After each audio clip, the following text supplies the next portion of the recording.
Joining us again this week for bonus conversations on the coast is Robert Cowley, the editor of What Ifs of American History. And this is a book that, in my mind, makes history very accessible and very fascinating. However, there are some critics out there, and I wonder how you would respond to critics who say things like, this kind of book is mere entertainment, that it showcases mind games lacking in intellectual rigor or seriousness. Now, I didn't say that, Robert, so don't get mad at me. Well, that is indeed what critics have said about the whole what-if kind of scenario, or what the academics call counterfactual scenarios. The importance of these what-ifs is not that they they speculate on what didn't happen, but they teach you to understand what did happen. And that's the importance of them.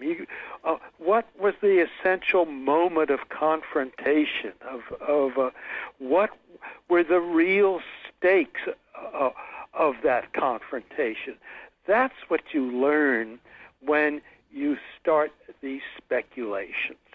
And it's a way, as far as I'm concerned, to make history much more understandable. That's true, I think. And one of the great virtues of the book is that you've been able to gather together some really terrific writers. For example, today I want to talk about James McPherson's essay, If the Lost Order Hadn't Been Lost, Robert E. Lee Humbles the Union, 1862. This McPherson is really a very good writer, I think. Oh, he's a wonderful writer, and he's probably our preeminent Civil War historian. The thing that was lost is something called Special Orders Number 191, something that Robert E. Lee wrote, and it never got where it was supposed to go. Well, what happened? What happened was that these were the orders that Lee, you remember, had just crossed the Potomac River. He was headed north. Right. These were the orders to the various wings, to the other wings of his army, telling them, instructing them what they should do. Yeah, each of the wings of the army was to have a particular mission, according to these orders. Right. And they were going to head north. Well, some very careless Confederate officer dropped a set of these orders, Special Orders number 191, wrapped around 3 cigars. Mm-hmm. And a couple of ordinary Union soldiers picked up the orders with the cigars, and they took them to their commanders, and the orders were bucked up the chain of command to General George B. McClellan, who realized that he had a bonanza in his hand. Yeah, even he did. Even he did. The slow-witted, slow-moving. Right, but meanwhile, nobody is.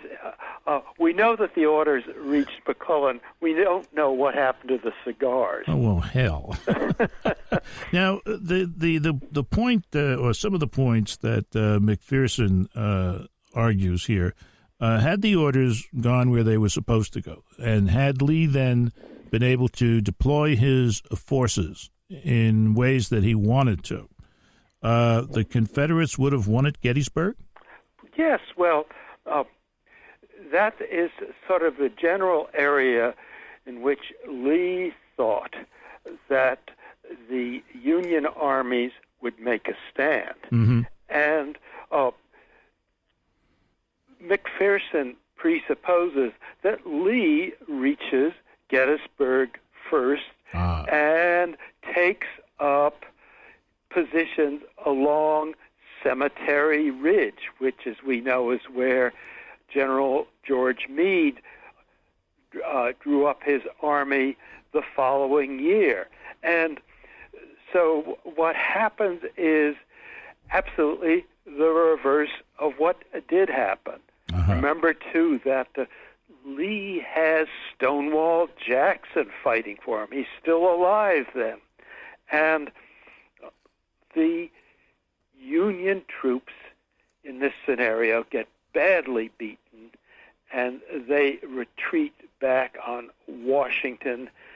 Lee then circles around and camps outside of Baltimore and decides to wait for the November elections. Wait a minute. I'm going to have to circle around and call time here on this discussion of McPherson's essay on the Lost Order. This has been Bonus Conversations on the Coast. Your host has been Jim Foster and our guest, Robert Cowley.